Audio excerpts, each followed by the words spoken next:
여러분들 반갑습니다.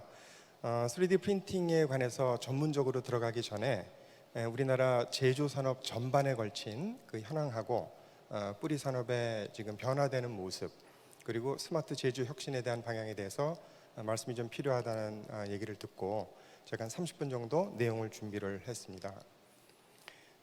지금까지 뿌리 산업이라고 하는 것은 6대 분야의 주조 금형을 포함해서 이렇게 있었는데, 이번에 이제 정부하고 이제 작업을 통해서 14대 분야로 뿌리 산업이 확장이 되어 있습니다. 그 확장되어 있는 그 근거가 뭔지 이런 구조 변화를 좀 살펴보고, 이러한 그 가장 기반이 되는 뿌리 기술들이 우리나라의 스마트 제조 기술에 어떤 영향을 미치냐, 이런 관점을 보면서 그 중에서도 3D 프린팅이 어떻게 이런 제조 혁신에 영향을 줄 것인가 하는 거시적인 관점을 좀 살펴보는 시간을 갖도록 하겠습니다. 이 장표는, 자, 우리가 지금은 코비드 문제도 있고 우크라이나 전쟁도 있고 또 인플레이션이라든지 금리 인상이나 또 그 선진국들의 그 패권 문제 때문에 생길 수 있는 그 여러 가지 다양한 어떤 그 경련적인 상태, 금융권을 포함해서 경련적인 상태에서 걱정을 하고 있지만, 더 중요한 것은 사실 OECD 국가는 60년 동안 계속해서 노동 생산성이 저하되어 왔습니다. 1960년부터 2010년까지 저하된 과정들을 보게 되면 단위 시간당 생산성이 떨어진다고 하는 것은 근로자나 노동자들이 아무리 열심히 일한다 하더라도 제품의 가격이 계속 떨어져서 경제적 효과가 적어진다는 것을 얘기하는 것입니다. 더 큰 문제는 2060년까지 오른쪽에 그래프 보이는 것처럼 선진국들은 1%도 안 되는 그 GDP를 예측하고 있고, 개발도상국이라 하더라도 4%를 넘지 못하는 그런 충격적인 이런 데이터들이 예측이 되고 있습니다. 이게 의미하고 있는 것은 2차 세계대전 이후에 지속적으로 우리 전 세계의 제조 산업을 지배해왔던 대량 생산 방식에 균열이 생긴 게 아닌가, 이런 것들을 우리가 짐작해 볼 수 있는 틀이 된다고 봅니다. 그래서 1980년부터 미국과 독일을 중심으로 해서 경제학자들이 먼저 움직였어요. 자, 우리 대량 생산 방식이라고 하는 것을 바꾸기 위해서는 어떻게 해야 되고, 어떻게 하면 똑같이 일하지만 더 많은 수익을 창출하고 소비자들한테 좀 더 좋은 가치를 줄 것인가 하다 보니까 이와 같은 장표들을 제시를 했는데요. 여기 화두를 보면 실질적으로 맨 밑에 있는 그 재화에서부터 재화, 제품, 전달, 경험, 그리고 전환이라고 하는 5단계를 통해서 지속적으로 가치가 높아지는 상태를 알 수가 있습니다. 우리가 이 개념을 깨닫지 못하면 지속적으로 한 분야에서 오른쪽으로 가는 일밖에 할 수가 없습니다. 예를 들면 우리가 재화를 만들거나 제품을 만들게 되면 그거의 가치를 더 높이는 생각만 하는 것이지, 소비자들하고의 인터랙션을 통해서 소비자들이 갖게 되는 새로운 경험들을 통해서 부가 수익을 얻는 방법을 놓치게 되는 것이에요. 이 장표들을 하나의 예를 들어서 설명을 드리면, 여러분들이 좋아하시는 커피를 가지고 설명을 드려볼게요. 커피 꽁을 따는 것은 커머디티에 해당되고요, 로스팅을 하는 것은 그 제품이 되는 겁니다. 그것을 유명한 회사에서 만들어서 패키징을 하게 되면 딜리버리가 되는 거고, 그것이 굉장히 좋은 호텔에서 비싸게 팔게 되면 경험이 되는 거고요. 만약에 커피가 항암 물질로 바뀌어 가지고 팔게 된다면 변태가 일어나서 굉장히 높은 수익을 얻게 된다는 그런 의미가 되는 것이죠. 그렇기 때문에 이제 앞으로의 제조라고 하는 것은 대량 생산 쪽에만 포커스를 맞추는 게 아니고, 어떻게 하면 고객들이 시간을 즐길 수 있는 그런 가치를 부여하는가 하는 걸로 넘어가다 보다 보니까 이제는 생산 방식에 소비자들이 갖고 있는 욕구가 반영되지 않으면 그 일이 일어나지 않는다는 것을 알게 됐고, 또 제품이 판매되고 난 다음에도 플랫폼을 바탕으로 해서 지속적인 서비스와 그 다음 제품에 대해서 생산하게 되는 정보가 들어와 있지 않다면 이런 일이 일어나지 않다는 것을 깨닫게 된 것입니다. 그래서 독일이 1911년에 여러분들이 잘 아시는 인더스트리 4.0을 발의를 했는데요. 여기 카거만이라는 사람하고 쥬르케라고 하는 두 명의 유명한 사람들이 이제 이거를 했어요. 제가 이제 그분들하고 직접 만나서 많은 얘기들을 들었는데, 2011년에 공식적으로 발의를 했지만 처음에 이 생각을 했었던 것은 3명의 독일 연구자들이 2002년부터 이 생각들을 했던 것입니다. 그래서 여러분들이 잘 알고 있는 인더스트리 4.0까지 나와 있지만 시간 관계상 인더스트리 3.0과 4.0의 차이를 한번 생각해 보도록 해요. 3.0은 대량 생산에 맞추는 그런 방법들이 돼 있다 그러면 4.0이 들어오면서 이제는 뭔가 제품마다 차별화가 돼 있고 같은 생산 라인에서도 다른 제품이 만들어질 수 있는, 그것을 운영할 수 있는 기술이 필요하다, 이렇게 읽어볼 수도 있는 겁니다. 그래서 인더스트리 4.0이라고 하는 것은 여러분들이 더 잘 아시는 2016년에 WEF에서 말하고 있는 4차 산업혁명이라는 말 전에 나왔던 말인데, 그 당시 전문가들은 산업혁명이라는 개념은 전혀 머리에 두고 있지는 않았습니다. 그냥 제조 방식의 전환의 관점에서 선언을 했던 것이고, 이 말에 대해서 미국하고 일본은 조금 좋아하지 않았어요. 왜냐하면 독일에서 선두를 치고 나가려고 하는 그 흐름을 가지고 있었기 때문이죠. 그래서 이제 그런 거에 대한 지속적인 투쟁이 지금도 일어나고 있는 겁니다. 간단하게 거기에 대응해서 일본의 모노찌꺼리 혁신을 알아봅니다. 에도 시대 때는 이 간의 수공업, 화해 정신을 바탕으로 해서 화해 정신 3가지가 있어요. 어울려서 잘 살고, 패기치 말고, 혼을 다해야 된다. 이런 것들이 메이지 유신 시대에 들어와서 국가 주도로 산업 발전을 하게 되면서 남하고의 경쟁이 아니고 나하고의 싸움. 그래서 제품 하나를 만들더라도 혼을 불어넣어서 세계에서 제일 좋품을 만들자라는 정신을 가지고 일본의 제조업을 일으켰던 겁니다. 그래서 우리나라도 70년대 후반부터 이런 것들을 과감하게 받아들여서 뿌리 산업이라고 하는 것도 고민을 하게 되고, 또 생산 기반 기술이라든지 다양한 국가적인 발전들을 꾀하게 됐어요. 그런데 독일에서 얘기하고 있는 인더스트리 4.0 시대에 들어오면서 일본의 모노찌꺼리는 힘을 잃어가는 듯한 느낌을 줍니다. 그래서 일본에서도 또 연구를 하고 있는 거예요. 이제는 모노찌꺼리, 즉 기술을 만드는 것 갖고는 어떤 이런 한계를 넘어갈 수가 없고, 2가지가 더 필요한데, 하나가 사람을 키우자, 그게 히토찌꺼리입니다. 히토찌꺼리의 핵심은 인력 양성과 교육을 하는 데서 그치지 않고요, 실제로 생산 라인에 들어가면 같이 일하고 있는 소조가 있습니다. 단위 팀제라고 볼 수가 있는 거죠. 그 팀제 속에서 내가 해야 할 일들을 깨닫고 팀장 중심으로 해서 어떤 일들이 일어나는 상호작용들을 전부 이해를 해서 내가 하고 있는 일에 고도화를 이뤄내자라는 것을 가리키는 것이 히토찌꺼리의 핵심입니다. 그래서 그것은 통합적인 개념을 집어넣는 것이죠. 근데 그거 말고도 이제 고토찌꺼리라고 하는 게 있는데, 이거는 이제는 제품을 잘 생산해 갖고는 제조 경쟁력을 다 확보할 수가 없다. 이제는 비즈니스 모델이 만들어져야 되고 고객하고의 소통이 필요하다. 그래서 세계 최고의 기술이 아니고 어쩔 때는 기술이 좀 떨어진 걸 일부러 넣기도 하고, 그 지역이나 그쪽에 있는 적용 대상에 대해서 적정한 기술을 집어넣는 이러한 파괴적 혁신까지 개념을 집어넣은 것이 일본에서 지금 가지고 있는 전략적 모델입니다. 자, 국가 제조 생태계 근간에 대한 미래 기술을 살펴보기 전에 제가 2가지 예를 한번 말씀드릴게요. 위에 있는 독일의 캐저 컴프레서라고 하는 압축 공기를 제작하는 압축기 제조 회사입니다. 전 세계에 500만 대 이상의 제품을 팔고 있고, 이미 폐기 처분한 것까지 하면 5천만 대 이상의 제품을 계속 파는 회사예요. 근데 이 회사가 2년 전에 우리는 더 이상 공기 압축기를 판매하지 않겠습니다라고 선언을 합니다.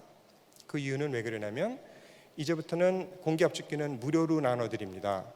그러면 각 회사에서는 무료로 만들어져 있는 공기 압축기에서 압축된 공기의 양을 저희가 체크하겠습니다. 그래서 측정한 만큼 공기값을 받는 것이에요. 이것이 이제 우리가 잘 알고 있는 구독 경제라고 부르는 것이고, 이렇게 하다 보니까 기술적으로 각각의 압축기에 대한 현재 운전 상태를 파악할 수 있는 기술이 있어야 됩니다. 그래서 그것을 바탕으로 해서 PHM, Prognostics and Health Management라고 하는 예지 보전 기술들이 들어오면서 AI 기술과 접목이 되기 시작한 겁니다. 그래서 이제 이 캐저 컴프레서에 있는 공기 압축기를 공짜로 받은 회사에서는 공기 압축기의 성능에 대해서는 전혀 생각하지 않고 있기만 하면, 이 캐저 컴프레서를 갖고 있는 중앙 시스템에서 돌고 있는 각각 압축기의 현재 운전 상태를 정확하게 파악하고, 언제 이것이 문제를 일으키고 언제 고장이 나서 교환을 해야 될 것에 대한 정보까지를 전달하게 되는 것이죠. 물론 이런 고급 서비스를 받기 위해서는 이 공기 압축량 더하기 이런 기술적인 정보를 받을 수 있는 회원권을 사서 매달 돈을 내야 됩니다. 자, 이 방식을 통해서 독일은 이제는 물건을 파는 것보다는 자기들이 제조한 물건을 바탕으로 해서 구독 경제를 통해서 1차로 돈을 받고, 그다음에 거기서 생기는 기술적 문제나 소비자가 갖고 있는 욕구를 해결해 주는 2차적인 솔루션을 통해서 돈을 또 버는 이러한 비즈니스 모델들을 만들고 있는 것입니다.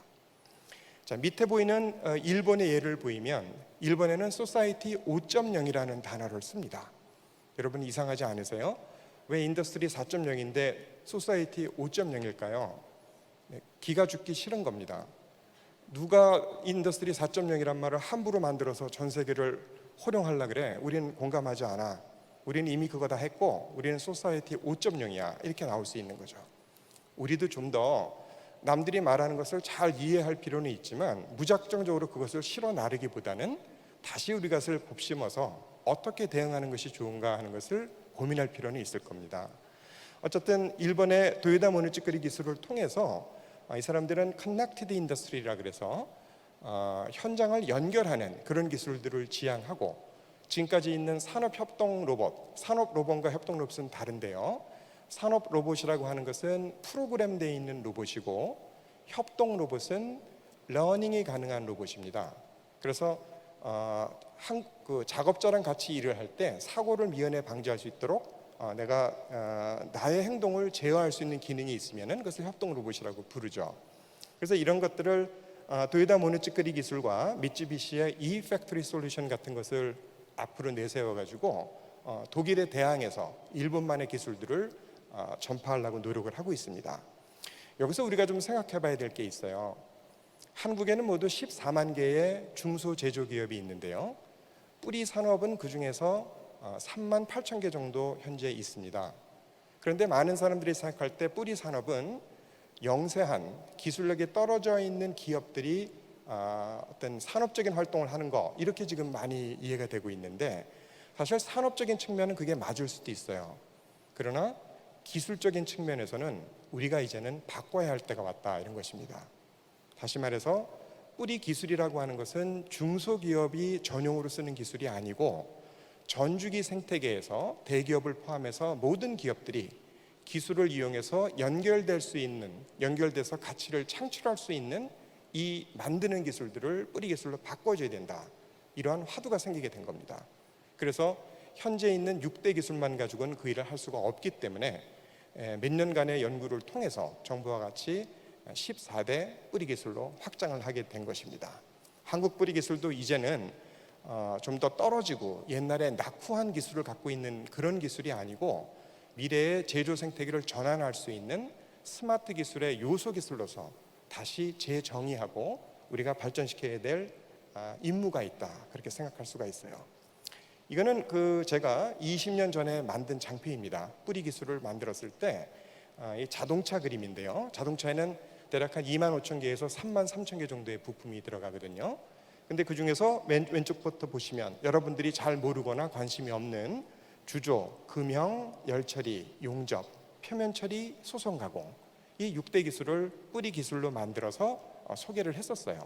그리고 실제로 2만 5천 개나 3만 3천 개 부품 중에서 무려 87%의 부품은 이 6대 뿌리 기술로 만듭니다. 우리가 알고 있는 완성차 제조 업체, 자동차 업체에서는 사실은 자동차를 생산하는 게 아니고 자동차의 각 부품들을 조립한다고 말할 수가 있어요. 그래서 조립하고 있는 부품들, 모듈들은 그 밴더 밑에 있는 기업들에서 만들어서 납품하는 방식으로 이루어져 왔던 것이죠. 근데 이러한 뿌리 기술이 제가 독일과 일본의 예를 보여드렸습니다마는 커넥티브 인더스트리로 넘어가는 상황에서 이대로 좋은가, 이걸 우리가 한번 고민해 봐야 된다는 것입니다. 무엇을 고민해야 되냐면 국가적 요소 공정 기술로 관점에서 봤을 때는 제가 소개해드린 6개 분야는 전부 다 너무 금속 일편도라는 겁니다. 그러다 보니까 금속 외에 우리가 산업적으로 사용해야 되는 많은 소재를 다룰 수 있는 기술들을 포함하기가 어려웠던 한계가 있었고요. 또 전기전자라든지 로봇이나 드론이나 또는 그 친환경 선박이나 새롭게 나타나는 신제조 공정에 대응하는 기술로는 부족할 수가 있는 것이죠. 또 고부가 다품종 공정을 대응한다든지 부품 제품의 끝내기, 그러니까 아주 고정밀 절삭 기능이라든지 이런 것들에 대한 것이 뿌리 기술에 없어요. 그래서 이러한 국가적 요소 공정 기술의 일관성을 높이자 하는 것이 하나의 포인트가 됐었고요. 두 번째는 이 제조라고 하는 것이 모두 세 번의 단계가 있어요. 첫 번째는 설계를 하는 단계, R&D가 거기도 포함됩니다. 두 번째는 제조하는 단계, 세 번째는 서비스를 하는 단계예요. 그래서 소위 우리가 스마일 커브라 그래서 제조업이 가지고 있는 가치 중에서 가장 낮게 영역을 차지하고 있는 것이 바로 제조를 하는 단계입니다. 그래서 이제 제조업도 부가가치를 높이기 위해서는 단순 제조만이 아니고 설계 영역과 고객의 서비스 영역을 제조로 받아들여서 차세대의 제조로 다시 만들지 않으면 우리 국민들이 좋아하고 내 인생을 바칠 수 있는 그런 업태가 잘 되지 않는다는 겁니다. 그래서 그걸 바탕으로 해서 저희들은 두 가지 관점, 즉 제품과 공정에 설계력이 들어오는 기술이 필요하다. 또 하나는 강건 설계 제어 능력이 필요하다. 이것들을 생각을 해서 이 기술을 뿌리 기술에다가 집어넣게 된 것입니다. 그렇게 만들어진 것이 모두 14대 뿌리 기술이에요. 그래서 14대 뿌리 기술은 작년에 이 산업부를 통해서 이제 일반한테 공표가 됐는데요. 범산업 소재화, 또 요소 공정 최적화, 생산 지능화라는 화두를 가지고 밑에 보시는 단위 요소 공정 기술 10개, 기존에 6개가 있었는데 거기에다가 고분자 성형, 박층 성형, 적층 가공, 절삭 가공 해서 10개의 요소 공정 기술이 있고, 밑에는 공정 설계 기술, 엔지니어링 설계와 제조 공정 소프트웨어, 그다음에 생산 지능화 기술, 로봇 기술과 센서 기술 이렇게를 집어넣어서 모두 14개를 뿌리 기술로 지정을 하게 된 것입니다. 여러분, 이제는 뿌리 산업이라고 하는 좀 저부가 가치에 좀 우리가 없애버리고 싶은 그런 산업의 관점을 갖지 마시고, 앞으로 우리가 맞닥뜨리는 세상에서 한국의 제조업이 발전하기 위해서 꼭 필요한 제조 기술의 근간이다, 그렇게 한번 인식을 해주셨으면 정확한 뜻이 전달된 게 아닌가 싶습니다. 뿌리 기술을 예를 들면 여러분들이 이제 주조를 많이 들어보시고 또 일을 하시는 분도 계시겠지만 나름대로 5,000년 이상 된 기술이고 매우 강한 과학적 기반을 가지고 있습니다. 실제로 일하는 분들은 이런 내용들을 모르고 현장에서 있는 기술을 가지고 생산할 수 있습니다만은 나름대로 연력학을 통해서 이 반응이 일어날까라는 것을 판단해야 되고, 열유체 용질 이동론, 그 트랜스퍼라고 얘기하는데요. 이 이동론을 통해서 그것이 가능하다면 왜 가능하지라고 하는 이론적 근거를 얻고, 그다음에 변태 속도론, 키네틱스가 돼서 그 반응이 일어난다면 얼마나 빨리 일어나지 이것을 이해하고, 원자 배열론, 그렇게 해서 이루어진 응고 후의 제품은 결정 중에서도 결정일까 비정절일까 나노 형상으로 갈까 충결정이 될까 이런 것들을 판단하는 과학적 기반 하에 기술과 공정과 제품으로 연결이 돼 있던 것입니다. 또 저희 지금 생산기술연구원에서 제가 좀 이 뿌리 기술을 기반으로 해서 주도적으로 한 80명 정도의 박사와 같이 그 인공지능을 제조업에 접목하는 일들을 몇 년 동안 하고 있어요. 그래서 그 중에서 이 뿌리 공정 중에서 저희가 맡고 있는 8개 분야를 간단하게 소개를 드리고, 밑에 그림이 복잡합니다만은 그를 푸는 알고리즘을 제시해 드린 겁니다.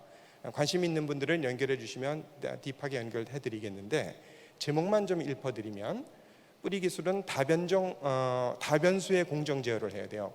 변수가 굉장히 많습니다. 여기 밑에 다이캐스팅 그림이 하나 있다면 200가지 이상의 공정 변수가 다단계 공정에서 움직이고 있어요. 그것을 컨트롤해야 되는 문제니까 복잡하겠죠. 또 초기 소재는 유전됩니다. 우리가 잉고트나 빌렛이나 이런 것을 사다가 제품을 잘 만들더라도 초기 소재에 결함이 있으면 아무리 어떤 공정을 하더라도 그 결함은 계속 남게 됩니다. 그렇기 때문에 초기 소재부터 우리가 제대로 제품을 만들지 않으면 좋은 제품을 만들 수 없다, 그런 뜻이죠. 상변태가 일어납니다. 보통의 설계나 제조, 조립할 때는 기본적으로 우리가 생각하는 그 컨트롤에 의해서 모든 것이 움직여지지만, 이 뿌리 공정은 고체, 액체, 기체가 나타나는 상변태가 있고, 같은 고체라 하더라도 그때 온도나 압력에 따라서 동소변태라고 하는 특정한 현상에 의해서 특성이 변하는 그런 것들을 하게 돼요. 또 온도가 높고 액체 상태가 존재하게 되다 보니까 용기하고의 반응이나 대기하고의 반응을 통해서 우리가 예기치 못한 여러 가지 문제들을 일으킬 수도 있는 것이죠. 그래서 이러한 상변태를 활용하는 기술이 인공지능적으로 풀어야 된다. 이게 세 번째 그림이 되겠고요. 형상 불균형 문제가 있어요. 조립 라인과 달리 이 뿌리 공정에 들어가는 원소재들은 모양이 전부 다를 수 있습니다. 모양이 다르게 나타날 때 나타나는 생산성이나 수율, 제품의 특성은 달라질 수 있거든요. 또는 똑같을 수도 있고, 이런 것들을 발라내서 최적화하는 기술이 되겠습니다.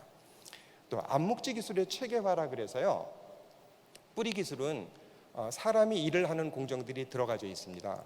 예를 들어서 여러분들이 잘 아시는 그 자동차의 실린더 블럭을 만들려고 그럴 때 대략 50개 정도의 단계를 거치게 되는데, 그 안에는 무려 한 200개 정도의 작은 소단위 공정들이 연결되어 있습니다. 근데 대부분은 자동화, 기계화가 되지만 어떤 부분은 사람의 손을 빌려야지만 그 공정에 넘어가는 것들이 있어요. 근데 이러한 기술들은 책에다가 써줄 수도 없고 정확하게 기술을 묘사할 수가 없기 때문에 형식지, 즉 포멀 랭귀지라 그러지 않고 인포멀하다 그래서 암묵지 기능이라고 얘기합니다. tacit knowledge라고 불러요. 이런 암묵지 기술은 정확하게 디파인이 되지 않기 때문에 컨트롤하기가 어렵습니다. 그래서 이런 암묵지 기술들을 우리가 연역적으로는 할 수 없지만 귀납적인 방법으로, 즉 데이터를 바탕으로 해서 체계화하는 것이 인공지능이 해야 될 영역이다, 이렇게 말씀드리겠고요. 또 제어 불가능한 변수들이 있어요. 나머지는 전부 다 변수들이 제어가 가능한데, 어떤 것들은 오늘 굉장히 춥다, 비가 온다, 작업자가 오늘 기분이 나쁘다, 이렇게 됐을 때는 특성이 달라지게 되는 것을 컨트롤해야지만 되는 것입니다. 이런 제어 불가능 인자들을 제대로 제어하는 기술, 또 설계자 주문의 한계를 극복한다 그래서 대부분 우리는 수직 계열화되어 있는 납품 형태를 가지고 있기 때문에 수요자가 요구하고 있는 내용 중에서는 뿌리 공정의 특성이 잘 고려되지 않고 최종 제품의 특성만 요구되는 경우가 많아요. 그러면 그런 제품을 하기 위해서는 공정이 손해를 봐야 되는데 그것들이 굉장히 치명적인 결함을 유도할 가능성이 있는 것입니다. 그래서 그런 것들을 최적화하는 기술이 설계자 주문 한계를 극복하는 기술이 되겠고요. 마지막으로는 밴드 사슬의 책임 문제가 있어요. 제품을 하나 만들기 위해서는 1, 2차, 3, 4차 밴드를 통해서 최종 제품을 만드는 과정을 잃게 되는데, 혹시 도중에서 문제가 생기게 되면 합리적으로 또 과학적으로 문제를 풀기보다는 그 문제를 내가 잘못했습니다 하게 되면 내가 전부 다 그걸 책임져야 되고 우리 회사가 망하는 그런 일이 되기 때문에 굉장히 중요한 공정 변수들을 선뜻 공개하기가 어렵고 또 다르게 말할 수도 있고, 이런 현실들이 있습니다.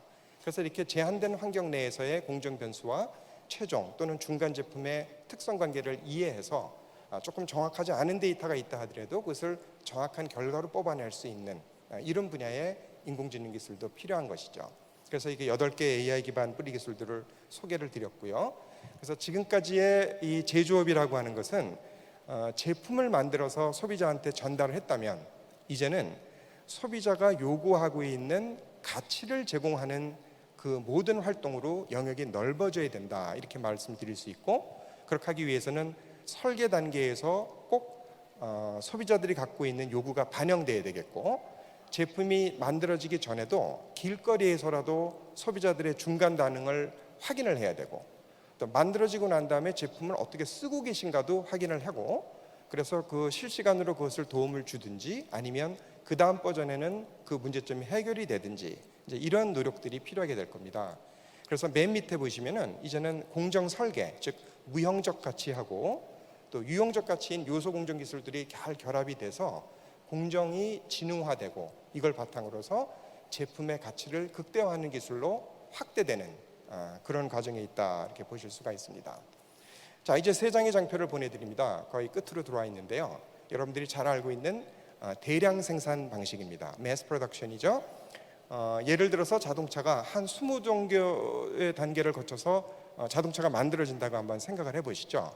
그러면 이렇게 쭉 움직이게 되면서 저기 로봇은 격리돼서 가동됩니다. 산업용 로봇이네요. 왜냐하면 프로그램되어 있기 때문에 로봇은 거칠 것 없이 프로그램된 대로만 움직입니다. 거기에 만약에 작업자가 잘못 들어가게 되면 충돌의 위험이 있을 수가 있는 것이에요. 어쨌든 이런 그 대량 생산 방식이 되기 위해서는 첫 번째, 중앙 집중형 제조 라인, 우리 CIM이라고 부릅니다. 컴퓨터 인테그레이티드 매니팩처링이죠. 두 번째는 자동화 기반의 대량 생산, 또 우리가 가지고 있는 화두들은 생산성과 불량률, 에너지와 환경 이런 것들이에요. 근데 제가 맨 앞에 말씀드린 것처럼 이런 대량 생산 방식으로는 이제는 더 이상 미래를 견뎌내기가 어려울 수 있다, 이렇게 지금 많이 판단이 되고 있거든요. 그래서 1992년에 미국에서 출발했던 매스 커스터마이제이션이라는 관점이 있어요. 중간에 보시면은 자동차가 이제 분화되기 시작해요. 같은 자동차인데 나는 뚜껑이 있으면 좋겠어. 근데 뚜껑이 있는데 색깔도 달랐으면 좋겠지. 이렇게 분화가 하나 될 때마다 두 개씩 늘어나니까 만약에 자동차가 10개의 분화점만 두면 1024가지의 라인이 필요합니다. 실질적으로 BMW나 볼보 라인을 보면 고객의 욕구들을 들어서 이 라인을 만들다 보니까 50만 가지 이상으로 분기가 된다고 합니다. 자, 이렇게 되면 세 가지 문제가 생기는데요. 첫 번째는 소비되는 부품이 너무 많아지고 복잡해지고요. 그러니까 창고 물량이 올라가는 겁니다. 두 번째는 그러다 보니까 에러율이 높아져요. 세 번째는 더 큰 문제인데요. 이렇게 소비자들의 욕구를 받아주기 시작하니까 소비자 욕구는 이제 터져나가 가지고 완전히 불만 상태로 넘어가게 되는 겁니다. 그래서 이 매스 커스터마이제이션은, 이 방법은 한국에 아직 많이 들어와 있지는 않은데 이미 한국에 들어오기 전부터 망한 기법이라고 독일하고 미국에서는 평가가 되고 있습니다. 그러나 우리는 일부 어떤 공정에서는 이것을 또 받아들여야지만 되는 그런 사이클상에 있기는 해요. 자, 이제 설명드리는 그 Mass Customization and Personalization 프로세스입니다. 자, 이게 사실은 독일에서 말하고 있는 스마트 공장의 본질이에요. 독일에서 말하고 있는 본질을 잘 한번 생각해 보시죠. 맨 왼쪽에 차가 세 대가 있어요. 고객이 서로 다른 차를 원합니다. 우리나라처럼 그렇게 원하는 게 아니고요, 완전히 틀려요. 저기 파란색 차는 나는 50cm 더 길게 해줘. 왜냐하면 나는 통나무 싣고 다니거든. 자, 저쪽에는 초록색 차는 나는 맨날 낙타랑 부딪히니까 철강의 강판의 강도를 2.5배 높게 해줘. 자, 세 번째에 있는 저 검은색 차는 나는 평상시에는 35km 연비를 내다가 알프스를 가끔 가야 되니까 그때는 보통 저보다 3배 정도로 마력을 높여줘. 이렇게 요구를 하는 겁니다. 자, 이렇게 각각 다른 고객의 욕구를 하나의 벨트 컨베이어 시스템에서 만들어낼 수는 없는 거예요. 그래서 그것을 만들어내자, 그게 사실 스마트 공장의 궁극적인 목표입니다. 그렇게 하기 위해서는 쉽게 말하면 벨트 컨베이어를 부셔버려야 돼요. 벨트 컨베이어를 움직이게 되면 같은 물건들이 같은 라인에 따라서 움직이니까 그것을 이룰 수가 없어요. 그래서 여기 그림에 보시는 것처럼 간략해 놨지만 1번부터 12번까지 나타나는 Manufacturing Cell이라고 해서 그 공정을 담당하는 셀은 그대로 있지만 만들어져 가는 부품은 벨트 컨베이어를 타고 가는 게 아니고 자기가 스스로 가야 됩니다. 근데 자기가 스스로 갈 수가 없기 때문에 로봇으로 움직일 수 있는 지게차를 통해서 모든 정보를 가지고 스스로 움직이게 되는 것이죠. 자, 이러니까 문제가 생겼어요. 그 전에 대량 생산 방식에서는 움직이는 게 딱 두 가지였어요. 사람이 움직이고 생산 시스템이 움직였습니다. 그런데 이렇게 움직이게 되면 네 개가 움직이게 돼요. 사람이 움직이고 협동 로봇이 움직이고 만들어져가는 반제품이 움직이고 생산 시스템이 움직입니다. 그러다 보니까 복잡성이라든지 사고가 날 확률이 굉장히 높아지게 되는 거죠. 그런 것들이 실시간으로 되기 위해서는 제가 애니메이션을 그리고 있습니다만은 제품별로 지금 파란색 차가 가고 있죠. 점점 모양이 만들어져서 바뀌어져 갑니다. 그렇게 해서 1, 2, 3, 4를 따르는 게 아니고 자기 정보에 따라서 다른 데로 가지만 가다 보면 충돌의 위험이 있는 상태를 맞이하게 되고 그때는 자기가 비전 인식을 통해서 거기를 벗어날 수가 있어야 돼요. 자, 이렇게 되기 위해서는 아까 제가 대량 생산에서 말씀드린 CIM, 중앙 집중식 통제 방식으로는 이건 절대로 이룰 수가 없고요. 엣지 컴퓨팅을 통해서 실시간으로 상황을 판단해서 실시간으로 본인들이 결정을 해야 되는 겁니다. 그것이 여기 세 번째 나와 있는 생산 과정의 분권화라고 하는 것이고요. 우리가 이제 이것을 호리존탈 방식이라고 얘기를 해요. 이런 분권화가 일어나기 위해서는 두 번째에 있는 중앙 집중 방식이 느슨하게 통제가 돼야 됩니다. 그래서 맨 마지막으로 자율적으로 생산 과정이 일어나야 되는 겁니다. 자, 이렇게 일어나고 있는 것이 독일이 말하고 있는 스마트 공장이고 인더스트리 4.0의 숨은 뜻이에요. 독일은 아직 이 기술이 없습니다. 데모 공장을 보여주기는 하지만 2단계까지를 보여주는 게 아니고요. 이 공장이 구현되는 시점을 2035년으로 보고 있어요. 그래서 한국도 당장 이렇게 갈 수는 없지만 각각 영역에 따라서 우리가 해야 될 일들을 좀 찾아나가야 된다, 이렇게 보고 있습니다. 이게 거진 마지막 쟁표가 될 거예요. 제가 1차, 2차, 3차, 4차 산업혁명이라는 것을 집어넣고 가로치기 상품의 가치력, 세로치기 시간당 생산성을 놨습니다. 여러분들 기억나시나요? 시간당 생산성이 계속 떨어지고 있다는 거. 자, 1차, 2차, 3차 산업혁명이 정말이라면, 정말로 그렇게 일어나고 있다면 생산성 하락이 지금 있어서는 안 되는 거예요. 자, 뭔가 모순이 생길 수 있다는 거죠. 자, 어쨌든 1차 산업혁명이 있었을 때 스팀 엔진을 개발하면서 방향이 바뀌었지 않습니까? 그래서 이거는 레볼루션이라고 합니다. 즉 리 더하기 이볼루션이죠. 가고 있는 방향을 바꿔주는 게 혁명입니다. 실제로 우리가 저쪽 4차 산업혁명 시대에 와 있다 그러면 저 위에 있는 한국, 저 방향으로 가면 안 될 거예요. 저건 뭐냐면 대량 생산 방식을 더 고도화하는 방식입니다. 저걸 가게 되면 당분간은 기분이 좋지만 다른 회사들도 계속 그게 따라오기 때문에 내 수익으로 잘 안 올라가요. 마찬가지로 여기 3D 프린팅이 있는데 3D 프린팅은 시간당 생산성이 떨어지지 않습니까? 개인당 상품 가치력은 높아지겠죠. 여기 계신 3D 프린팅 전문가들이 해야 될 일은 3D 프린팅을 적용해서 대량 생산에 맞서는 것이 아니고 이 3D 프린팅의 축을 저기 있는 빨간색 축으로 옮기는 노력을 해야 되는 겁니다. 그것은 뭘 말하는 거냐면 3D 프린팅의 공정을 최적화하는 데 관점을 갖는 게 아니고 제품의 설계단에 있어서 어떻게 고객들의 욕구를 받아들이냐 하는 기능 하나 하고 내가 만들어져 있는 부품의 특화성을 통해서 고객들이 돈을 더 내고도 경험 삼아서 내 거를 사주겠다는 그 상품의 가치를 말해요. 그리고 그 가치가 이루어지고 난 다음에도 제품을 쓰게 되고 났을 때 또는 쓰게 될 때의 여러 가지 동작에 대한 서비스가 포함되는 이러한 비즈니스 모델들이 탑재가 될 때 현재 3D 프린팅이 갖고 있는 기술이 굉장히 고도화되어야 될 수 있다, 이렇게 말씀을 드리겠습니다. 자, 30분 동안 제가 제조 혁신 산업에 대해서 간단하게 짚어드렸는데요. 앞으로 남은 시간 동안에 이런 관점들을 좀 가지고 우리 한국의 3D 프린팅 산업이 지속적으로 발전해서 한국 제조업의 커다란 중추가 되시기를 기원드립니다. 감사합니다.